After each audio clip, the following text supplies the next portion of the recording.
Waalaikumsalam warahmatullahi wabarakatuh. Terima kasih atas waktu dan kesempatannya. Ya, mungkin suasananya alhamdulillah juga kita masih diberi kesehatan. Salam ya, silakan. Terima kasih. Ya. Saya ulang lagi. Assalamualaikum warahmatullahi wabarakatuh. Waalaikumsalam warahmatullahi wabarakatuh. Pagi ini saya diberi kesempatan untuk mempresentasikan materi saya di guru penggerak. Modul kali ini itu adalah modul 1.4 tentang budaya positif. Sebetulnya kita di sini bukan saling menggurui ya, karena kita semua sama-sama belajar. Jadi kita hanya sebagai sharing-sharing pendapat lah gitu. Adapun mungkin yang masih kurang-kurang atau mungkin yang masih ini boleh juga ditanyakan ketika ada materi sebentar. Mungkin pada sesi terakhir ya, supaya tidak potong-potong materi gitu ya. Adapun kalau misalnya saya butuh komunikasi, atau umpan balik, semoga ibu guru dan bapak guru bisa berbagi pengalaman dengan saya. Karena di sini semua pengalaman guru itu akan kita sharing ya. Terima kasih. Kalau begitu saya mulai saja. Ya. Jadi di sini saya sudah bilang tadi adalah kasus nyata di modul 1.4 tentang budaya positif. Oke.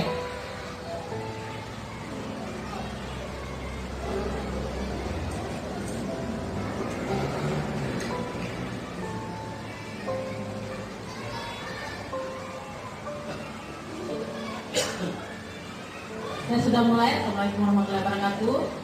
Salam dan bahagia. Jadi salam dan bahagia itu adalah simbol di guru penggerak. Karena ibu guru dan bapak guru di guru penggerak itu salam dan bahagia itu selalu ada. Karena kami selalu membuka dengan salam dan bahagia. Walaupun bapak dan ibu guru aktif atau sibuk, harus tetap bahagia ya. Karena ini adalah profesi kita untuk selamanya.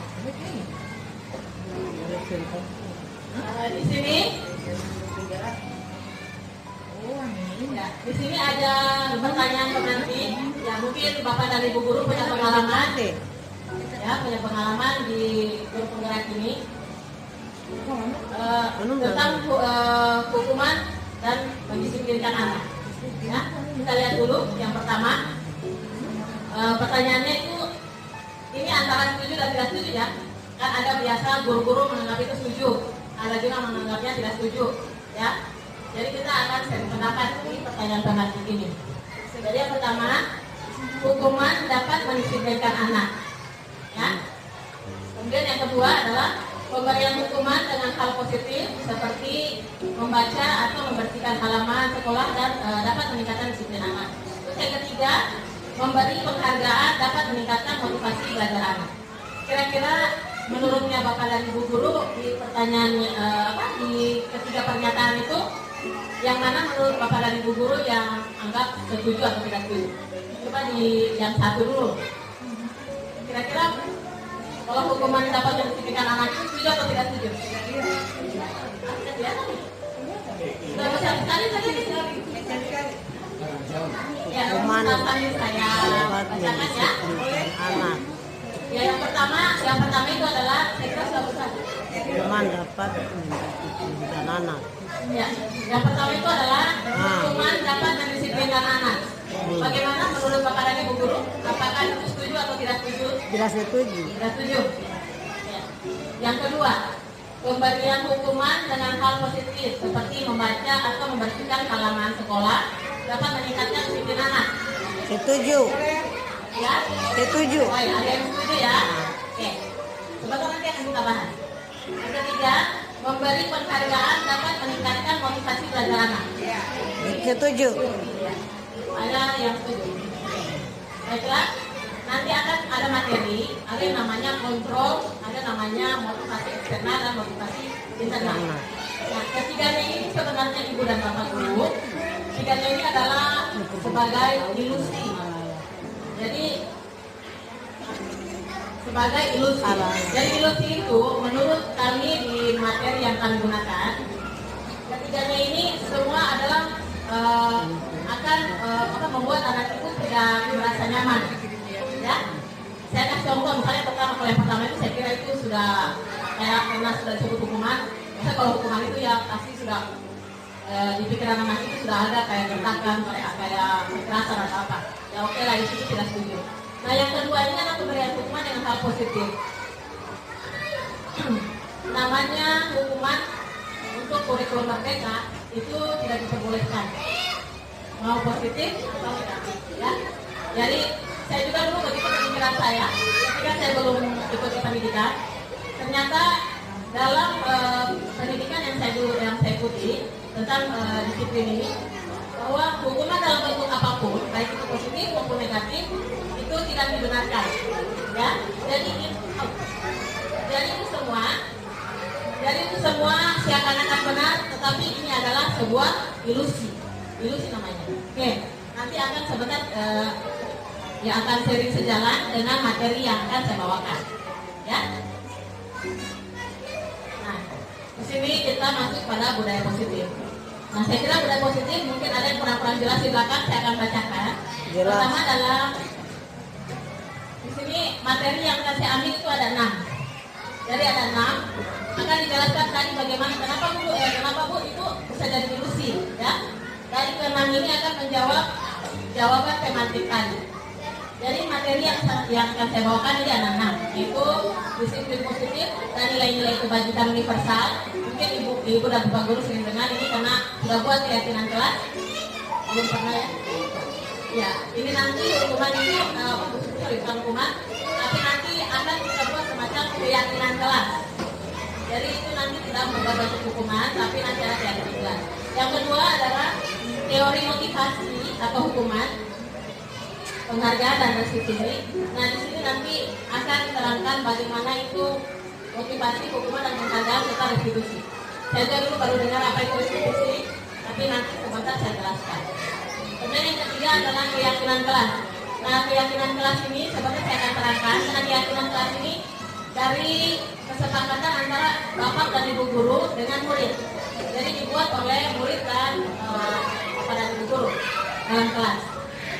Dan kemudian yang keempat adalah kebutuhan dasar manusia dan dunia berkualitas. Yang kelima itu adalah restitusi 5 posisi kontrol. Jadi di situ ada 5 posisi kontrol yang hampir sering kita lakukan. Ini adalah beberapa hukuman ya, cara menghukum posisi kontrol namanya. Dan itu paling sering kita lakukan. Tapi sebenarnya yang paling terakhir nanti akan digunakan. Kemudian yang terakhir adalah segitiga restitusi. Nanti ini penggantinya hukuman itu adalah segitiga restitusi, ya. Dan nanti ini penggantinya hukuman adalah segitiga restitusi. Oke, ini adalah poin-poin yang akan saya berikan untuk materi pagi ini. Saya lanjut. Sebelum saya masuk ke poin itu, kita masuk apa itu budaya. Jadi budaya itu banyak ya. Jadi dia ada menurut Kamus Bahasa Indonesia.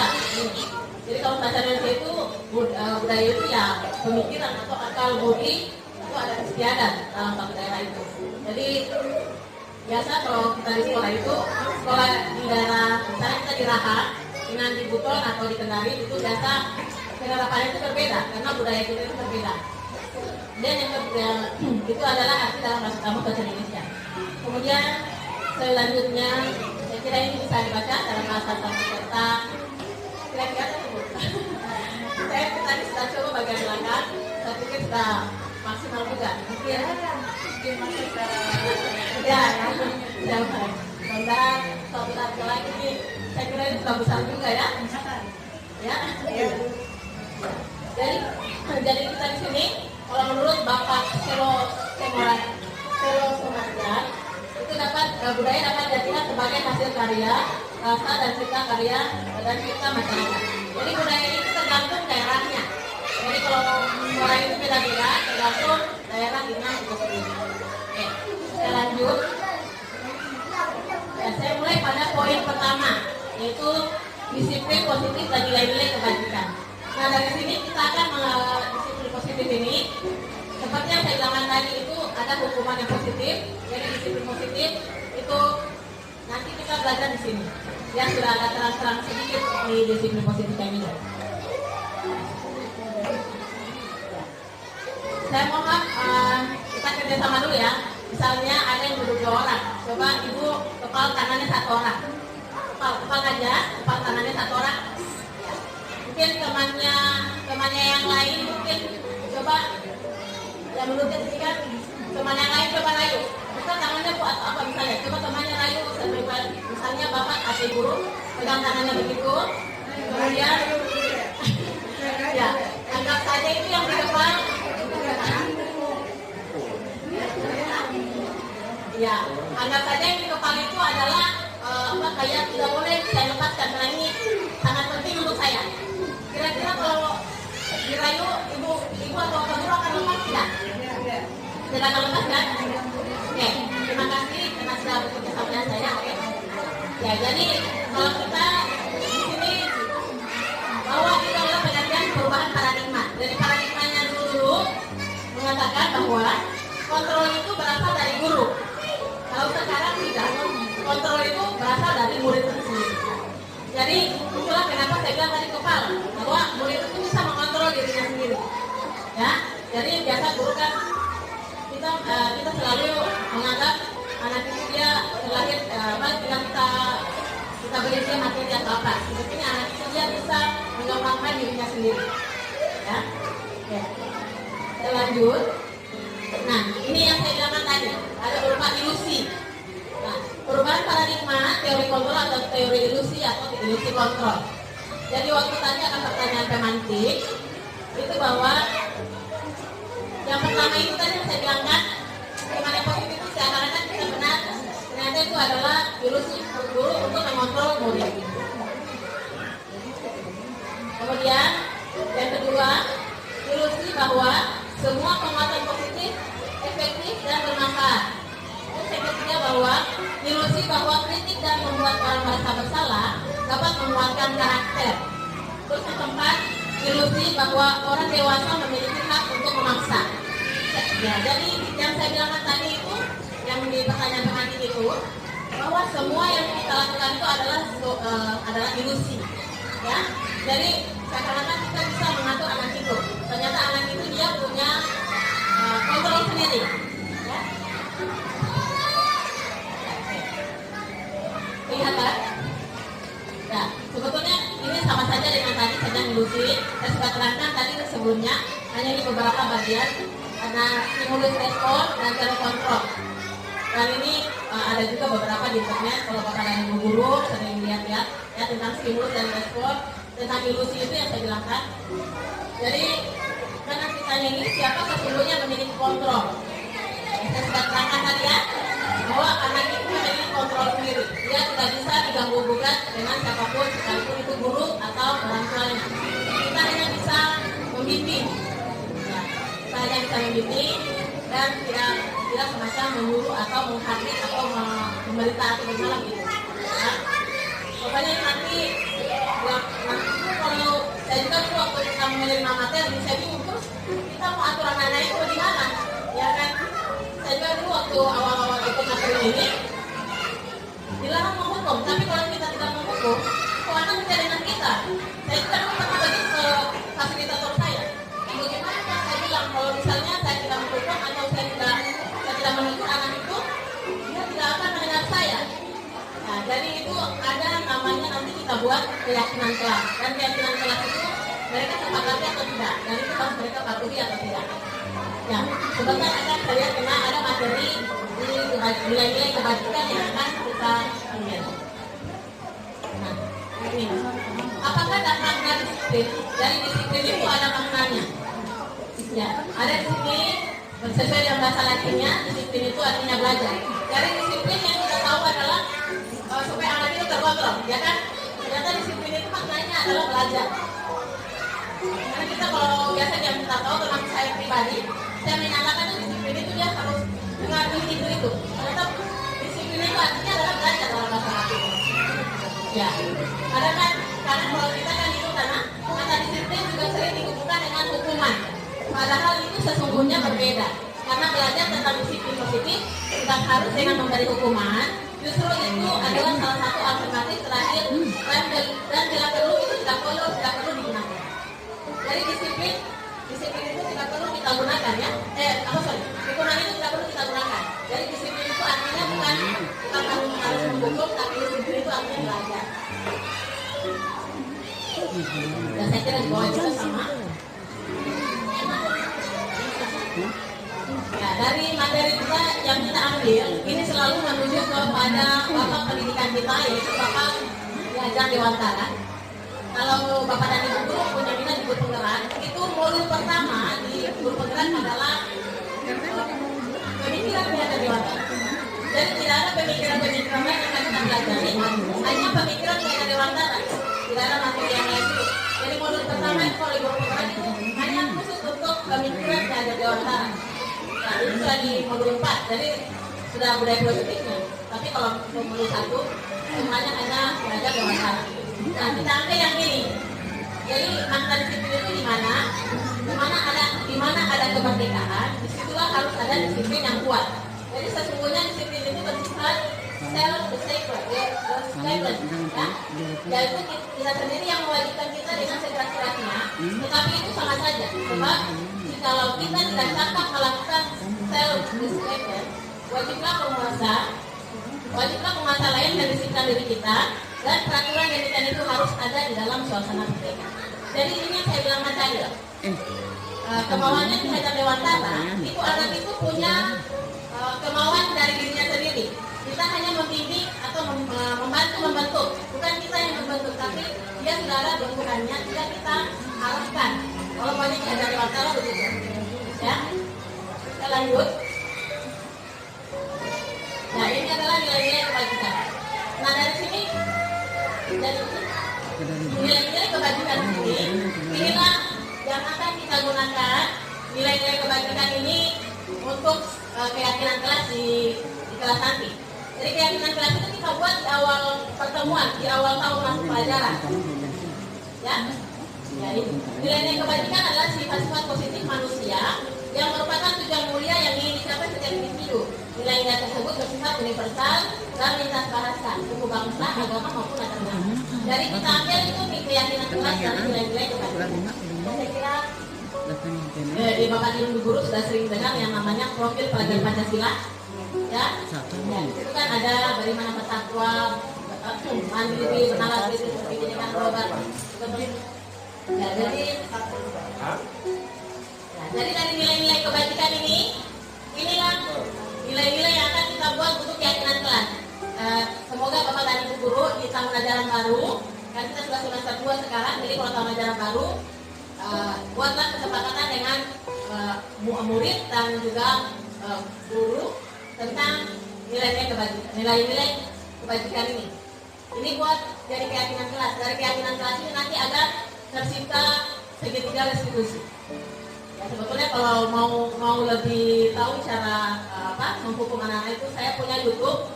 Nanti lihat saja, ada materi saya di YouTube itu atas nama Nurhani Usman. Karena kami setiap modul itu dan tugas itu kami unggah di YouTube. Ya. Ya, dari nilai kebajikan ini ada yang namanya keyakinan kelas. Nah, kita masuk di tahap yang kedua, yaitu teori motivasi, hukuman, penghargaan, dan restitusi. Ya, dari teori motivasi ini ada yang tadi saya bilang adalah motivasi eksternal dan motivasi internal. Nah ini, jadi motivasi eksternal itu ya kita merasa untuk menghindari kenyamanan atau hukuman. Jadi dari luar ya.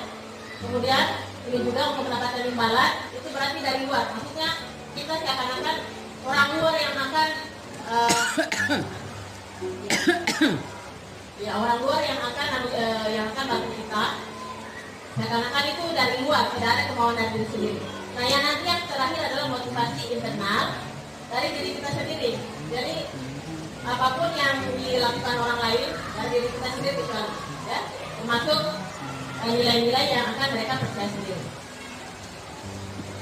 Nah, ini merdeka menurut Ki Hajar Dewantara. Jadi merdeka itu artinya tidak hanya terlepas dari perintah, akan tetapi juga siapa buat pemerintah diri sendiri. Nah, saya kira tadi saya sudah terangkan ya. Ya maaf ini mungkin sudah waktu agak panjang. Jadi di sini dihukum oleh penghargaan. Sama tadi saya bilang waktu pertanyaan, karena kan kita biasa kan kalau kita, ayo anak-anak siapa yang bisa jawab, saya berikan bola-bola. Ya saya juga sering dulu begitu. Ternyata itu tidak boleh. Itu kadang kita merasa itu kita berikan penghargaan. Ternyata itu adalah hukuman. Ya, dari biasa kita merasa anak ini harus dia bisa. Jadi kita buat dia berlomba karena kita bikinkan dia snack atau apalah itu supaya dia bisa berlomba dengan temannya. Ternyata itu tidak boleh. Karena itu akan mengganggu psikis anak. Dia akan merasa ketika dia tidak bisa, anak yang tidak bisa itu akan kecewa. Wah, saya tidak bisa. Temanku saja sama dulu saya dapat bola-bola. Misalnya kan? Ya, jadi itu dihukum itu oleh penghargaan. Dan kadang kita merasa itu penghargaan, tetapi anak itu merasa dihukum. Ya. Ya, ini. Kita bisa gunakan konsekuensi. Perbedaan hukuman dan konsekuensi. Kita bisa menggunakan konsekuensi dan hukuman. Jika konsekuensi itu nanti ada yang kecuali kesepakatan kelas. Dari kesepakatan kelas itu kita bikin di mana ya? Kita bikin antara murid dan gurunya juga. Ya, misalnya harus datang tepat waktu. Nah itu sudah sepakat. Jadi kalau tidak sepakat, katanya sudah sepakat. Kamu terlambat. Konsekuensinya apa? Tapi ini kalau menurut guru penggerak juga, konsekuensi itu termasuk hukuman juga. Ya? Kalau di guru penggerak. Kalau kadang kita guru, biasa kan kita merasa sudah konsekuensi itu sudah yang paling bagus. Biasa kan ada anak-anak kita yang tidak memenuhi PR, atau yang tidak kerjakan tugas, kemudian temannya sudah selesai dia belum. Biasanya kita kasih hukuman, kamu kerjakan, istirahat tidak boleh, temanmu saja boleh keluar, kamu lanjut. Itu sebetulnya konsekuensi memang, tapi itu tidak boleh. Ya, karena dia masih sama dengan dihukum. Walaupun itu konsekuensinya, dia akan mendapat semacam ganjaran atas perbuatan. Oke, saya kira di situ sudah hampir setengah perjalanan kita ke materi. Nah di sini, saya mau timbal balik mungkin dari tadi saya terus bicara. Saya mau timbal balik antara bapak guru dan ibu guru dan saya. Kalau untuk yang pertama ini kira-kira dia masih di mana? Mencatat 100 kali di dalam buku kalimat. Saya tidak akan terlambat lagi karena terlambat di sekolah. Menurut bapak ibu guru itu hukuman atau konsekuensi? Hukuman. Ya, hukuman atau konsekuensi. Menurutnya kepada ibu guru tidak apa-apa ini. Artinya kalau kita salahkan kita serius ya. Ya, ada yang sudah menerima, ada yang belajar sebagai kesepakatan. Tapi saya kira di sini kita memilih ya. Oke, yang kedua, lari mengelilingi lapangan basket 2 kali karena terlambat hadir di sekolah. Nah, ini kalau disuruh lari yang namanya di situ banyak hukuman ya. Oke. Yang ketiga, menggantikan kertas tugas teman yang telah dicoret-coret. Ya, oke. Terus membersihkan tumpahan air di meja tulis karena tersenggol pada saat belajar. Terus yang terakhir, murid disuruh untuk tidak menggunakan sepatu seharian di sekolah karena tidak menggunakan sepatu hitam. Ya. Baiklah, akan kita lihat jawabannya. Ya. Apakah benar kita punya jawaban? Oh ya, ternyata memang yang ketiga dan keempat itu adalah konsekuensi. Konsekuensi jika dia bersalah, dia akan diberikan beberapa. Ya ini kan kita sharing pengalaman ya. Biasanya kan tanpa kita sengaja ini sering kita lakukan. Ya, kita kan di sini bukan sharing ya, bukan bilang saya karena sudah jadi ini, saya juga merasa ini benar. Itulah tidak. Saya juga di sini masih juga pendidikan, jadi belum ditahu seluruh kita. Jadi kita sama-sama sharing. Kebetulan saya mungkin yang pertama menerima materi, jadi kita bagi-bagi lah, gitu ya. Ya, oke. Saya lanjut. Hukuman. Ya, kita pindah ke keyakinan kelas. Sebelum saya masuk keyakinan kelas ini tadi, kita ambil dari nilai-nilai kebajikan. Keyakinan kelas ini kita buat pada saat masuk tahun ajaran baru. Karena dia berlaku untuk 1 tahun perjalanan anak itu, dia harus diganti dengan peraturan yang akan dibuat antara guru dan muridnya. Mengapa keyakinan kelas?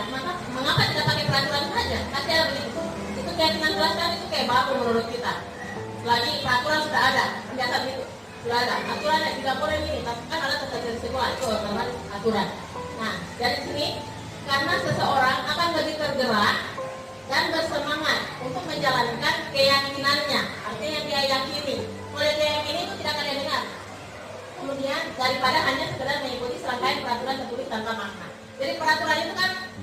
buat, belajar begitu. Tapi kalau keyakinan kelas, kita sendiri atau murid sendiri itu yang buat. Oh, saya harus disiplin. Jadi kalau dia salah atau dia ini bisa kita ingatkan. Kamu kan sudah bikin keyakinan, kamu yakin tidak disiplin, kamu yakin tidak peduli atau patuh atau gotong royong, ya dari nilai-nilai kebajikan tadi. Ya mungkin tidak kelihatan ya. Jadi nanti itu, ini saya bikin di Canva. Ini boleh bikin di Canva. Kan kalau di Canva itu boleh semacamnya ya. Ini boleh ambil di poster, bikin Canva ya. Jadi ini keyakinan kelas. Ya keyakinan kelas itu boleh sopan santun. Kalau saya di sekolah saya juga lupa foto. Mungkin karena saya ini kan kemarin sakit, tidak sempat foto-foto. Saya kalau keyakinan saya kelas itu anak-anak saya suruh tulis. Saya tulis, bukan keyakinan kelas, kesepakatan kelas yang ini. Jadi kita sepakat dulu. Katanya jam berapa? Kemudian pakai ini harus bagaimana?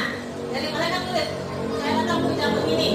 Pakaian saya harus jam hari Senin begini, harus begini. Jadi mereka yang bikin kesepakatan, bukan saya. Mereka menempelkan di dinding, apa yang mereka sepakat. Kalau keyakinan kelas ini, karena saya dulu bikin kesepakatan kelas ini sudah setengah perjalanan saya mengajar, karena ini keyakinan kelas ini harus di awal tahun kita mengajar. Jadi itu saya belum melakukan karena yang penting ada kesepakatan dulu lah. Karena ini segitiga retribusi bagi kami juga baru, karena nanti kita ngajar baru, insya Allah kalau yang sudah berhasil juga kita sekolah atau sekolah pendidikan baru juga kita manfaatkan. Karena saya sudah pertengahan di jalan untuk melakukan keyakinan kelas. Keyakinan kelas ini di awal tahun pembelajaran. Jadi mereka yang harus mereka yakini, kira-kira apa yang akan mereka dapatkan dari keyakinannya. Jadi kita sepakat itu.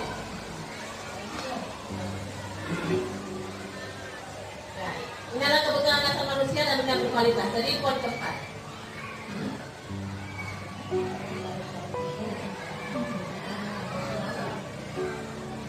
Ya. Di sini ya 5 kebutuhan dasar manusia. Saya kira ini sudah ada, kita tahu ya. Ya, begitu saja yang punya berkualitas. Kita harapkan itu guru-guru dan semuanya kita hanya mengharapkan dunia itu berkualitas ya. Ini yang saya katakan posisi kontrol. Posisi kontrol yang pertama itu adalah penghukum. Saya kira sama-sama kita sudah tahu. Penghukum itu dia, ya nanti dia anak itu akan pemarah, agresif, menendang, dan itu hasil yang akan didapat. Ya. Kemudian yang kedua adalah pembuat rasa bersalah. Biasanya pembuat rasa bersalah, ibu guru itu atau bapak guru tidak marah, tapi dia begini. Saya bilang, nah itu adalah pembuat rasa bersalah. Jadi anak-anak itu ibu guru dia marah. Jadi itu adalah pembuat rasa bersalah. Jadi anak itu akan memiliki penilaiannya diri yang penilaian dirinya itu buruk. Biasa lembut bahasanya guru atau bapak guru, tapi itu akan anak itu akan membuat dirinya bersalah. Oke. Kemudian posisi sebagai teman. Nah ini dulu saya gunakan, ternyata ini tidak boleh juga.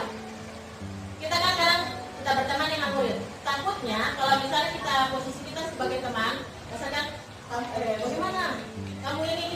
Cuma takutnya dia hanya disiplin pada guru yang dianggap teman saja. Ketika gurunya diganti tidak mau disiplin. Nah itu tidak boleh.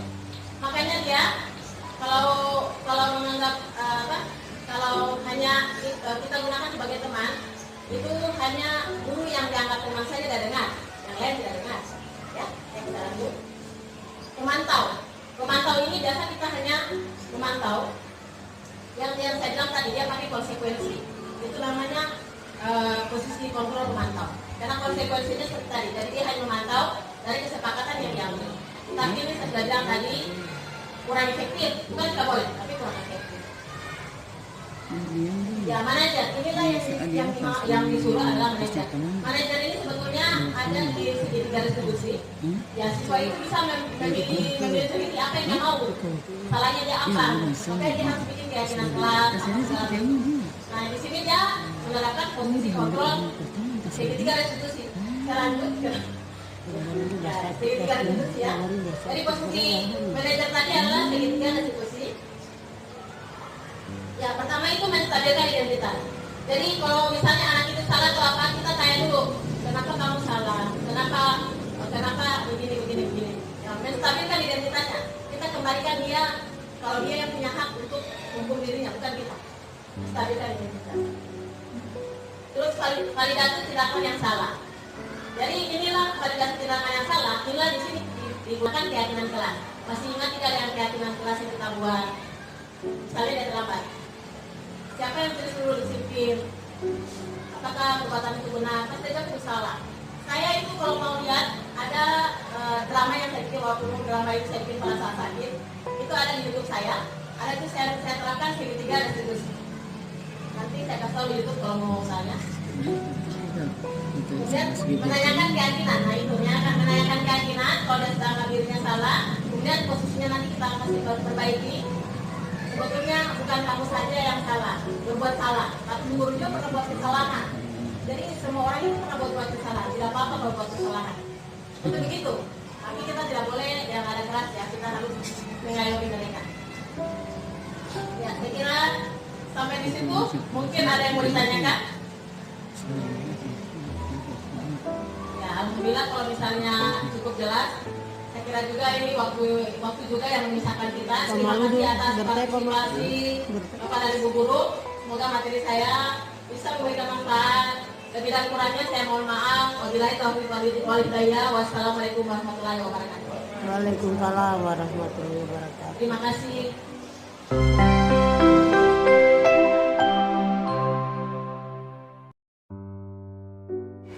Assalamualaikum warahmatullahi wabarakatuh. Saya Wadi Dayake. Kami ucapkan terima kasih kepada Ibu Siti Nurhani yang telah membawakan materi tentang budaya positif. Semoga dapat di sekolah atau di kelas kami dapat diterapkan budaya positif, khususnya guru-guru dan dapat meningkatkan budaya positif tersebut di kelas. Assalamualaikum warahmatullahi wabarakatuh. Nama saya Ibu Firawati. Saya hanya menyampaikan dan mengucapkan terima kasih pada Ibu Nurhani karena pada hari ini telah membawakan materi atau pelajaran untuk kami tentang budaya positif. Ya, menurut saya sangat bermanfaat dan sangat berguna untuk kami. Terima kasih. Assalamualaikum warahmatullahi wabarakatuh.